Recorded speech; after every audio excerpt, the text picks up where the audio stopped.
नमस्कार, आपण पाहत आहात पुणे लाईव्ह न्यूज. पाहुयात दिवसभरातील ठळक घडामोडी. नववधू वरासह निघालेल्या कुटुंबावर हल्ला करत मोटारीची तोडफोड करण्यात आल्याची घटना पुणे नाशिक महामार्गावर घडली आहे. नवीन वधू व वरासह मध्यरात्री 1 वाजता गावाची शिव ओलांडत असताना नारळ ओवाळून टाकण्यासाठी थांबलेल्या एका कुटुंबाजवळ एक गाडी आली. त्यातील एकाने येथे उभे असलेल्या कुटुंबातील महिलेच्या गळ्यातील मंगळसूत्र ओढण्याचा प्रयत्न केला, मात्र त्याला हात पकडून विरोध केल्यानंतर या आरोपींनी गाडीची काच फोडली, तसेच या महिलेच्या डोक्यात लोखंडी रॉड मारून गंभीर जखमी केले. सदरची घटना पुणे नाशिक महामार्गावर भामफाटा संतोषनगर तालुका खेड येथे सोमवारी मध्यरात्री 1च्या दरम्यान घडले. या प्रकरणी अमित पांडुरंग गायकवाड, वय वर्ष 39, राहणार वाकी तालुका खेड यांनी दिलेल्या फिर्यादीवरून 4 अनोळखी इसमांवर पोलिसांनी गुन्हा दाखल केलाय. या घटनेत सविता प्रदीप गायकवाड, राहणार वाकी तालुका खेड या गंभीर जखमी झाल्या आहेत. याबाबत उत्तर चाकण पोलीस ठाण्यात अमित पांडुरंग गायकवाड यांनी तक्रार दिली आहे. फिर्यादी अमित व त्यांचा चुलत भाऊ प्रदीप गायकवाड, चुलत वहिनी सविता प्रदीप गायकवाड व त्यांची आई लीलाबाई पंचमोख व चुलत वहिनी सारिका गायकवाड, पुतण्या शुभम प्रदीप गायकवाड असे त्यांच्याच भाऊकीतील नितीन गायकवाड यांच्या इको मोटारीतून येत होते. संतोषनगर वाकी येथे घरी येत असताना रात्री 1 वाजताच्या दरम्यान भामफाटा येथे नवरदेव नवरी यांची शिव ओलांडत असताना नारळ ओवाळून टाकण्यासाठी थांबले. त्याचवेळी अचानक अनोळखी 4 इसम संबंधित गाडीजवळ आले. त्यांनी सविता यांच्या गळ्यातील मंगळसूत्र ओढण्याचा प्रयत्न केला, तेव्हा फिर्यादी अमित व शुभम यांनी त्यांचा हात पकडून विरोध केला असता इतर 3 अनोळखी इसमांनी गाडीची काच फोडले. त्याचप्रमाणे सविता प्रदीप गायकवाड यांच्या डोक्यात लोखंडी रॉड मारून गंभीर जखमी केले. मध्यरात्री घडलेल्या या थरारक घटनेप्रकरणी उत्तर चाकण पोलिसांनी 4 जणांवर गुन्हा दाखल केला आहे. सदर प्रकरणाचा पुढील तपास पोलीस करत आहेत. पिंपरी चिंचवड पोलीस आयुक्तालयाच्या गुन्हे शाखा युनिट 4ने अंमली पदार्थ विरोधी मोहिमेअंतर्गत मोठी कारवाई केली आहे. पुणे नाशिक महामार्गावर चाकण तालुका खेड परिसरातील आंबेठाण चौक येथे सापळा रचून पोलिसांनी तब्बल 31 किलो 12 ग्रॅम गांजा जप्त केला असून या मालाची बाजारपेठ किंमत 15,50,600 रुपये इतकी आहे. नवीन वर्षाच्या पार्श्वभूमीवर अंमली पदार्थांची तस्करी रोखण्यासाठी पोलिसांनी विशेष गस्त वाढवली असताना ही कारवाई करण्यात आली आहे. या प्रकरणी पोलिसांनी धुळे जिल्ह्यातील आर्वी येथील रहिवासी असलेल्या 3 आरोपींना ताब्यात घेतले आहे. यामध्ये काळू आधार मोहिते, वय वर्ष 27, तुषार संजय देसले, वय वर्ष 33 आणि दुर्योधन भागचंद पवार, वय वर्ष 59, तिघेही राहणार आर्वी, जिल्हा धुळे यांचा समावेश आहे. चाकण उत्तर पोलीस ठाण्याच्या हद्दीत ही कारवाई करण्यात आली असून पोलिसांनी आरोपींकडील बॅगमधून मोठ्या प्रमाणावर अंमली पदार्थांचा साठा हस्तगत केला आहे. सोमवार दिनांक 29 डिसेंबर रोजी गुन्हे शाखा युनिट 4चे पथक चाकण परिसरात गस्त घालत होते. यावेळी आंबेठाण चौक परिसरात पाठीवर बॅगा घेऊन चाललेले 3 संशयित इसम पोलिसांना दिसले. पोलिसांचे वाहन पाहताच हे तिघे घाईघाईने पळू लागले, त्यामुळे पोलिसांचा संशय बळावला. पथकाने तातडीने पाठलाग करून शिताफीने या तिघांना ताब्यात घेतले. त्यांची झडती घेतली असता बॅगांमध्ये मोठ्या प्रमाणात गांजा मिळून आला. या प्रकरणाचा सखोल तपास सुरू आहे. खेड तालुक्यातील बहुळ येथे माणिक गंगाराम साबळे यांच्या राहत्या घरी चोरी झाली. त्यात त्यांचे 2 लाख रुपये चोरीला गेले असे वृत्त पुणे लाईव्ह न्यूज मार्फत यापूर्वी देण्यात आले होते. याबाबत आता धक्कादायक वस्तुस्थिती पुढे आली आहे. सदर पीडित वारंवार पोलीस स्टेशनला हेलपाटे मारत आहेत, मात्र पोलिसांनी अद्यापपर्यंत कुठल्याही प्रकारे गुन्हा दाखल केलेला नाही. त्यामुळे चोरीसारख्या गंभीर गुन्ह्याची तातडीने दखल घेणे आवश्यक असताना अजूनही गुन्हा दाखल करून घेण्यात आला नाही. प्रत्यक्ष जागेवर जाऊन पंचनामा व इतर तपास या बाबी देखील कायद्याने झाल्या, मात्र गुन्हा दाखल झाला नाही. पोलिसांवरील ताण कमी व्हावा यासाठी शासनाने राज्यातही कुठेही नसतील अशी चौकाचौकात पोलीस स्टेशन उभारून असलेल्या पोलीस ठाण्यांचे नागरिकांच्या दृष्टीने गैरसोयीचे विभाजन केले. एवढ्या मोठ्या प्रमाणावर पोलीस ठाण्यांचे विभाजन करून देखील न्याय मिळत नसल्याची भावना पीडित करीत आहेत. श्री क्षेत्र महाळुंगे इंगळे येथील जनता शिक्षण संस्था पुणे यांचे श्रीपती बाबा महाराज माध्यमिक विद्यालय सध्या कचऱ्याच्या समस्येने हैराण झालेले पाहावयास मिळत आहे. 8वी ते 10वी पर्यंत या ठिकाणी शिक्षण दिले जाते. 200हून अधिक विद्यार्थी या ठिकाणी शिक्षण घेत असून सध्या कचऱ्याच्या समस्येमुळे येथील मुलांचे आरोग्य धोक्यात आले आहे. महाळुंगे ग्रामपंचायत गावातील सर्व कचरा विद्यालयाच्या बाजूला डंप करत असल्याने प्रचंड दुर्गंधीचा सामना येथील शिक्षक तसेच विद्यार्थी यांना करावा लागतो. या उग्रवासात दिवसभर शिक्षण कसे घ्यायचे असा प्रश्न येथील मुलांना पडला आहे. विद्यालयाचे मुख्याध्यापक YG कांबळे यांना विचारले असता त्यांनी सांगितले की याबाबत आरोग्य विभाग पुणे, जिल्हाधिकारी कार्यालय, ग्रामपंचायत महाळुंगे इंगळे यांच्याशी अनेकदा पत्रव्यवहार करून देखील उपाययोजना करण्यासाठी कोणीही पुढे आले नाही। दरम्यान महाळुंगे इंगळे हे गाव अत्यंत श्रीमंत ग्रामपंचायत म्हणून ओळखले जाते। या गावच्या चारही बाजूला पंचतारांकित औद्योगिक वसाहत वसलेली आहे, परंतु येथील मुलांना शिक्षणासाठी विद्यालयाभोवती साठलेल्या कचऱ्यातून येणाऱ्या उग्र वासाला सामोरे जावे लागते। यातून त्यांच्या आरोग्याला धोका निर्माण होण्याची शक्यता निर्माण झाली आहे। ठिकाणी मोठा निर्माण झालेला आहे। या दुर्गंधीयुक्त वासाने मुलांच्या अभ्यासावरती परिणाम होत आहे। परिणामी जे उज्ज्वल भविष्य मुलांच्या हातून आपण पाहतोय त्या या कचऱ्याच्या मोठ्या समस्येमुळे मुलांच्या भविष्यावरती सुद्धा परिणाम होताना आपण पाहतोय आणि संपूर्ण हा परिसर कचरामय झालेला आहे। साधारणपणे 2 ते 3 एकर जागा ही या कचऱ्याने पूर्णपणे वेढली गेलेली आहे आणि एक घाणेरडा परिसर असा हा निर्माण झालेला आहे। चाकण तळेगाव रस्त्यावर HP चौक भागात दुपारी 3च्या सुमारास प्रोफाईल गॅसचा गुजरात पासिंगचा टँकर HP चौकातून मुंबईकडे वळत असताना एका दुचाकीस्वारास उडवले। या अपघातात दुचाकीचा चक्काचूर झाला, मात्र त्यावरील चालक परिसरातील नागरिकांनी दाखवलेल्या तत्परतेने व नशीब बलवत्तर म्हणून बचावला। या भागात असलेल्या नागरिकांनी आणि पोलीस कर्मचाऱ्यांनी आरडाओरडा केल्यामुळे टँकर चालकाने ब्रेक मारल्याने दुचाकीस्वार बचावल्याचे हनुमंत अलगुडे यांनी पुणे लाईव्हला कळवले आहे। वन पर्यटन विकास किंवा इको टुरिझम जिल्हा वार्षिक योजना सन 2025-26 अंतर्गत खेडचे आमदार बाबाजी काळे यांच्या प्रयत्नांना आणि सततच्या पाठपुराव्याला मोठे यश आले आहे। खेड तालुक्यातील तीर्थक्षेत्र असलेल्या वनक्षेत्रातील अनेक मंदिरांना 3,43,00,000 एवढा भरीव निधी मिळाला आहे। त्यामध्ये मौजे शिंदे येथील श्री क्षेत्र भामचंद्र डोंगर 28 लक्ष रुपये, भोसे श्री क्षेत्र तुकाई माता मंदिर 49 लक्ष, मौजे खरपुडी खुर्द येथील श्री क्षेत्र खंडोबा मंदिर देवस्थान 33 लक्ष रुपये, मौजे कोहिंडे पाईट श्री क्षेत्र कुंडेश्वर मंदिर देवस्थान 75 लाख रुपये, मौजे काळेशिवाडी श्री क्षेत्र सौरग्या दत्त मंदिर 74 लक्ष रुपये व मौजे आडगाव औदरकुडे सुपे श्री क्षेत्र शिगेश्वर मंदिर देवस्थान 82 लक्ष रुपये असे एकूण 3,43,00,000 रुपयांची विकास कामे मंजूर झाली आहेत। कोट्यवधी रुपयांच्या या विकास कामांमध्ये भव्य प्रवेशद्वार, पेगोडे, सूचना फलक, नैसर्गिक पायवाट, संरक्षण भिंत, पायऱ्या, वॉच टॉवर, बाकडे, वनस्पती व प्राणी माहिती फलक, रेलिंग, विहीर अशी अनेक कामे होणार आहेत। पुढील काळात यापेक्षाही अधिकचा निधी तीर्थक्षेत्र आणि इको टुरिझममध्ये उपलब्ध करून घेण्याचा विश्वास आमदार बाबाजी काळे यांनी माध्यमांशी बोलताना व्यक्त केला आहे। खेड तालुक्यातील चाकण, राजगुरुनगर आणि आळंदी पालिकांच्या निवडणुका शांततेत पार पडल्या। आता या तिन्ही पालिकांमध्ये उपनगराध्यक्ष पदासाठी नगरसेवकांनी जोरदार लॉबिंग केली आहे। चाकण आणि राजगुरुनगरमध्ये शिंदे सेनेला आणि आळंदीमध्ये भाजपला स्पष्ट बहुमत असल्याने उपनगराध्यक्ष देखील त्यांच्याच पक्षाचे होणार असल्याचं स्पष्ट आहे। आता या तिन्ही पालिकांमध्ये स्वीकृत नगरसेवक पदासाठी अनेकांनी जोरदार प्रयत्न चालवले आहेत। अनेक पालिकांमध्ये जनतेने नाकारलेल्या मंडळींना स्वीकृत पदे देण्याची शक्यता निर्माण झाली आहे। त्यामुळे पालिकांमधील स्वीकृत सदस्यांच्या मूळ उद्देशाला हरताळ फसला जाणार असल्याची नागरिकांमध्ये चर्चा आहे। पुणे नाशिक महामार्गावरील वाढती वाहतूक कोंडी सोडवण्यासाठी आंबेठाण चौक, तळेगाव चौक व आळंदी फाटा चौक येथील चौकांचे विस्तारीकरण तसेच रस्त्यांचे डांबरीकरण करण्याबाबत NHAI म्हणजेच राष्ट्रीय महामार्ग प्राधिकरण यांच्याकडे सातत्यपूर्ण पाठपुरावा सुरू होता। पुणे नाशिक महामार्गावरील वाहतूक कोंडी कमी करण्यासाठी तसेच धुळीमुळे नागरिकांना होणारा त्रास कमी करण्यासाठी सुरू असलेल्या पाठपुराव्याला आता यश मिळाले।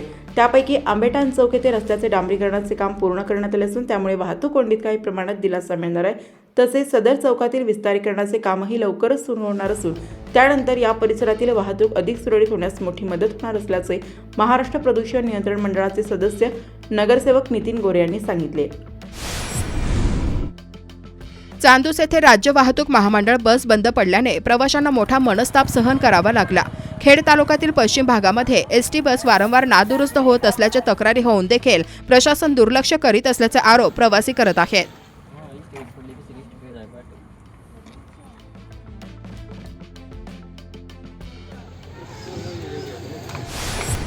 खेड तालुक्याच्या पश्चिम भागातील औदर येथील सरस्वती विद्यालयात शैक्षणिक उपक्रमाअंतर्गत माझी भाकरी माझी भाजी हा उपक्रम संपन्न झाला। विद्यार्थिनी मुलींनी भाजी भाकरी बनवली तर मुलांनी भाजी कांदा कापून देणे आदी कामात सहभाग घेतला। ग्रामीण विद्यार्थ्यांनी या उपक्रमातून एकत्र सामूहिक वनभोजनाचा आनंद लुटला।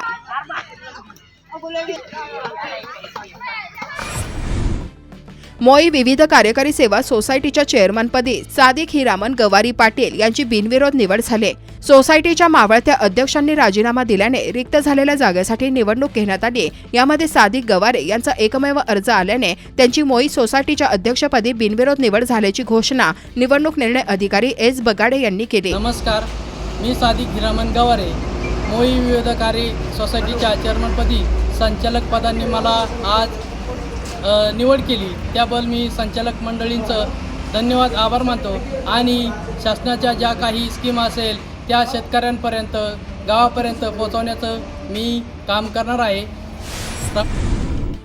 खेड तालुक्याच्या MIDC क्षेत्रातील शिंदे ग्रामपंचायतीच्या उपसरपंचपदी सीताराम सोनबा गायकवाड यांची बिनविरोध निवड झाली।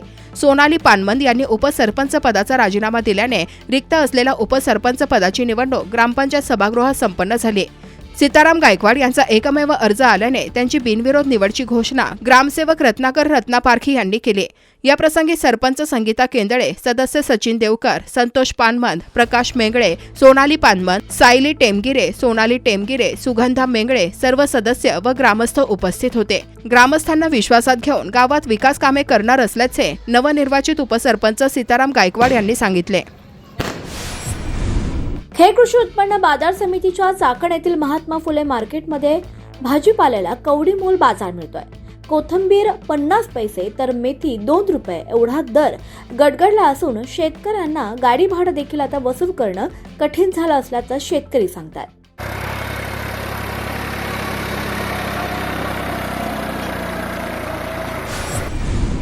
आळंदी पोलीस ठाण्याच्या हद्दीत मरकळ रस्त्यावरील कोकणस्थ धर्मशाळेसमोरून भर दुपारी बुलेट चोरीला गेली असल्याची घटना घडली आहे। MH14 LG 7956 या क्रमांकाची ही बुलेट लंपास झाली असून याबाबत अभिषेक अंबिरकर यांनी आळंदी पोलीस ठाण्यात तक्रार दिली आहे।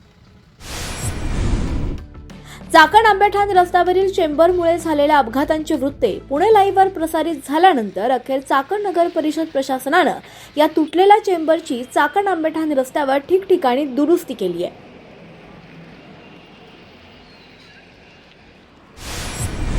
भीमा कोरेगाव पेरणे फाटा येथील विजयस्तंभास अभिवादन करण्याकरता येणाऱ्या अनुयायांनी भीमा कोरेगाव येथे जाण्याकरता खालील मार्गाचा अवलंब करावा असे आवाहन पोलिसांनी केले आहे।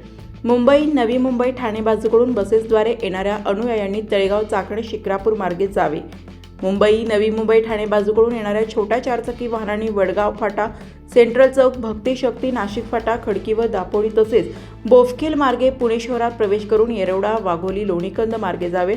नाशिककडून येणाऱ्या अनुयायांनी खेड, पाबळ, शिक्रापूर मार्गे जावे।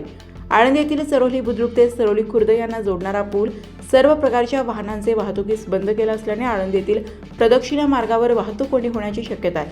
त्यामुळे आळंदी, मरकळ, तुळापूर, लोणीकंद मार्गे भीमा कोरेगाव जाणारे मार्गाचा अनुयायी तसेच सर्व प्रकारच्या खासगी वाहनांनी वापर करू नये। पिंपरी चिंचवड आयुक्तालयातील अनुयायांनी नाशिक हायवेवरील भारतमाता चौक, मोशी फाटा, आळंदी फाटा, चिंबळी फाटा, आळंदी या मार्गाचा अवलंब न करता नाशिक फाटा, हॅरिस ब्रिज, खडके, येरवडा, लोणीकंद मार्गे भीमा कोरेगावला जावे असे आवाहन पिंपरी चिंचवड आयुक्तालय वाहतूक विभाग यांनी केले आहे। खेड तालुक्यातील आळंदी परिसरातील मरकळ गाव आणि लगतच्या भागात बिबट्याचा वावर वाढलाय। मंगळवारी दिनांक 30 डिसेंबर रोजी पहाटे 5च्या सुमारास बिबट्याने केलेल्या भीषण हल्ल्यात 2 बैलांचा जागीच मृत्यू झालाय। घटनेमुळे परिसरात दहशतीचं वातावरण पसरलं असून हातावर पोट असलेल्या ऊसतोड मजुराचे मोठे आर्थिक नुकसान झाले आहे। मरकळ येथील पाटील वस्ती रोड परिसरात संत तुकाराम सहकारी साखर कारखान्याचे ऊसतोड मजूर समाधान भाऊराव पाटील यांची बैलजोडी बांधलेली होती। मंगळवारी पहाटेच्या सुमारास दबा धरून बसलेल्या बिबट्याने या बैलांवर अचानक हल्ला चढवला। हा हल्ला इतका भीषण होता की यामध्ये दोन्ही बैलांचा मृत्यू झाला। पहाटेच्या वेळी ही घटना घडल्याने परिसरात खळबळ उडाली आहे। वन विभागाने रात्रीची गस्त वाढवावी अशी मागणी होत आहे। तालुका जामनेर, जिल्हा जळगाव, पळासखेडे काकार माझं गाव। इथं संत तुकाराम कारखान्याला ऊस तोडायला आलो आहे आणि सकाळी 4 वाजता ऊस तोडायला गेलो आणि आमचे 2 जोडी होती इथं बैलाची, त्याच्यावर बिबट्याने हमला केला आहे। 300-400 किलोमीटरवरून या ठिकाणी ऊस तोडण्यासाठी मजूर येत असतात आणि पहाटे 5 वाजता त्यांच्या या 2 बैलावरती बिबट्याने हल्ला केला आणि त्यांना या ठिकाणी ठार केलं। खरं तर या ठिकाणी ट्रॅफिकची समस्या खूप असल्यामुळं रात्रीच त्या ठिकाणी ट्रॅक्टर भरण्यासाठी त्या ठिकाणी मजूर सर्व जात असतात आणि त्या ठिकाणी 2ही बैल या ठिकाणी बांधलेली असताना त्या ठिकाणी बिबट्याचा हल्ला बिबट्याने हल्ला केला आणि त्यांना ठार केलं। पुणे महानगर प्रदेश प्राधिकरण मार्फत खेड तालुक्यातील औद्योगिक आणि क्षेत्रातील काही गावांचा क्लस्टर केला असून त्या भागातील सांडपाणी व्यवस्थापन करण्यासाठी 180 कोटींचा निधी मंजूर केला असल्याची माहिती पीएमआरडीएचे सदस्य वसंत भसे आणि ॲडव्होकेट निलेश कड यांनी पुणे लाईव्हला दिली आहे. चाकण आणि चाकणच्या आजूबाजूच्या परिसराची वाढती लोकसंख्या, वाढतं नागरिकीकरण व वाढत्या वसाहती यामुळे चाकणच्या आजूबाजूचा संपूर्ण परिसर हा सांडपाण्याने दुर्गंधयुक्त झालेला होता आणि ते सर्व पाणी नदीमध्ये जाऊन नदी दूषित झालेल्या होत्या.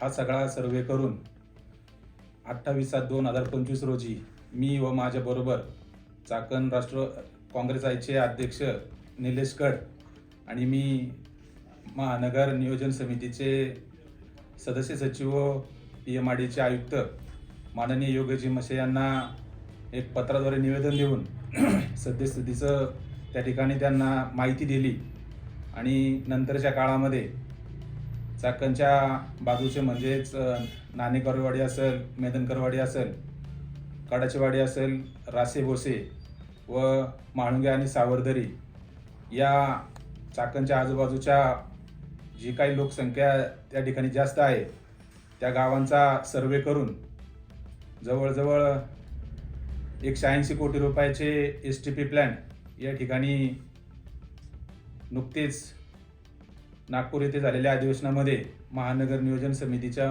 बैठकीमध्ये त्याचे अवलोकनामध्ये सादर करून त्यांना मंजुरी देऊन खऱ्या अर्थाने आज त्याची निविदा प्रसिद्ध होत आहे. याचा आनंद माझ्याबरोबरच माझे सहकारी निलेश शेटकड असतील व सर्वच चाकण परिसरातील नागरिकांना होणार आहे, कारण या STPच्या माध्यमातून या परिसरातील जे सांडपाणी येतं ते सांडपाणी नाल्यामधून या STPमध्ये जाऊन ते फिल्टर होऊन ते पुन्हा एकदा रिसायकल करून MIDC असेल किंवा इतर साधनांना वापरण्यासाठी या पाण्याचा वापर होईल.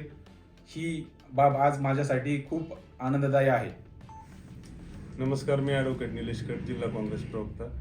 आत्ताच आपण श्री वसंत बसे जे पीएमआरडीचे ग्रामपंचायतचे प्रतिनिधित्व करतात, सदस्य आहेत, त्यांनी आणि आम्ही एक 5 महिन्यापूर्वी पीएमआरडी आयुक्तांना भेटलो. त्यांना सांगितले व चाकण नगरपालिकेचं जसं नॅशनल बिल्डिंग कोडवर सांडपाण्याचा प्रकल्प झाला आहे आणि आजूबाजूचं चाकणनी जरी केला 161 कोटीचा तरी आजूबाजूच्या गावांचं पाणी थेट जाणार आहे. तर त्यांनी त्यावर त्यांचे जे कन्सल्टंट आहे त्यांना बोलवलं आणि म्हटले की आपण ह्याचं प्लॅनिंग करू. आता हे फक्त थोडंसंच झालेलं आहे, कारण की खेड तालुका हा औद्योगिकरणामध्ये आणि नागरीकरणामध्ये अतिशय मोठ्या प्रमाणावर अग्रेसर झालेला आहे. त्यामुळे सांडपाणी, घनकचरा हे सगळ्या समस्या आहेतच.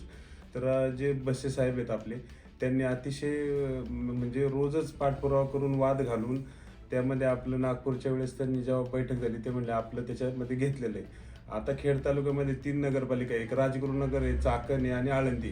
आळंदीचं तर तुम्ही काल बघू शकत नाही. मोईला मी गेलो होतो, अक्षरशः पिंपरी चिंचवडनी हैदूस घातलं, सगळं डायरेक्ट मैला मिश्रित पाणी येते आणि त्याच चिखली गावात त्यांचा प्लांट आहे STPचा, तिथं काही एक काम होत नाही असं प्रत्यक्ष दिसते. आता आपली भामा नदी, काळूस गाव जे कृषीप्रधान गाव आहे त्या गावाचे लोकांचाही वरड आहे की मोठ्या प्रमाणावर आमच्याकडे पाणी येते. ते नुसतं चाकणचंच नाही, काळूस गावाचा एक गैरसमज आहे की चाकणचं पाणी येते, पण चाकणच्या आजूबाजूला जे मोठं म्हणजे एक चाकण महानगरपालिका जे आता होईल असं जे लोकसंख्या आहे तर त्यांचं सांडपाणी प्लस इंडस्ट्रीयल सांडपाणी, तर आपल्याला हे सगळे चॅलेंजेस पार करून पीएमआरडीची साथ भेटली. मी अभिनंदन यांचंही कारण प्रशासक म्हणून अंकुश जाधव जे मुख्य अधिकारी त्यांनी पत्र दिलं. आता गरकळ जे राजगुरुनगरचे CEO आहेत त्यांनी पत्र दिले आणि खांडेकर जे आळंदीचे त्यांनी पत्र दिले. माझी विनंती फक्त या नगरपालिकेने एवढंच आहे की तुम्ही सातत्याने तुमच्या नगरपालिका हद्दीतून ज्या गावांचं सांडपाणी जाते, जसं चाकणला चक्रेश्वरवाड्यामार्फत ह्या नाणेकरवाडी, खराबवाडी, मेदनकरवाडी आणि अन्य सगळ्याच आजूबाजूच्या गावांचं जाते, तसा तुम्ही पाठपुरावा करा. आणि अशा प्रकारे जे 180 कोटी भेटलेत त्यातही माझी विनंती पीएमआरडी आयुक्तांना हीच राहणार आहे. बसे साहेबांना मी हे बोललो की नॅशनल बिल्डिंग कोड 2016 नुसार लोकसंख्या निश्चित करावी आणि त्यानुसार 114 जी गावं आहेत पीएमआरडीच्या हद्दीत खेड तालुक्यातली त्यांचं सांडपाणी, घनकचरा आणि पाण्याचं नियोजन व्हावं. जसं तुम्ही स्पेशल टाऊन हिंजवडीला जसं पाण्याचं लगेच नियोजन करता तसं आमच्या ह्या गावांचं नियोजन झालं पाहिजे. माळुंगे असेल किंवा अन्य नाणेकरवाडी ह्या सगळ्या गावांचं किमान आपल्याला पुढच्या 5 वर्षामध्ये सांडपाणी आणि घनकचरा हे प्रश्न मिटवले पाहिजे. आपलं भामासखेड धरण आहे, त्या धरणाचं पाणी पण या गावांसाठी राखलं गेलं पाहिजे. त्यासाठी आपल्याला मोठा संघर्ष करावा लागेल. आणि माझी विनंती आहे की ह्या 3 प्रश्नांबाबत कुठलंही राजकारण न करता आपण बारामतीसारखा आपला स्वार्थ कशात आहे हा पाहून काम करूया. धन्यवाद. जनता शिक्षण संस्थेच्या श्री शिवाजी विद्या मंदिर व सीबी पाटोळे कनिष्ठ महाविद्यालय चाकण प्रशालेत इयत्ता 5वी ते 12वीच्या विद्यार्थ्यांचे विविध गुणदर्शन आणि स्नेहसंमेलन उत्साहात साजरं झालं. विद्यार्थ्यांचा प्रचंड जल्लोष इथं पाहायला मिळाला.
नमस्कार, आपण पाहत आहात पुणे लाईव्ह न्यूज.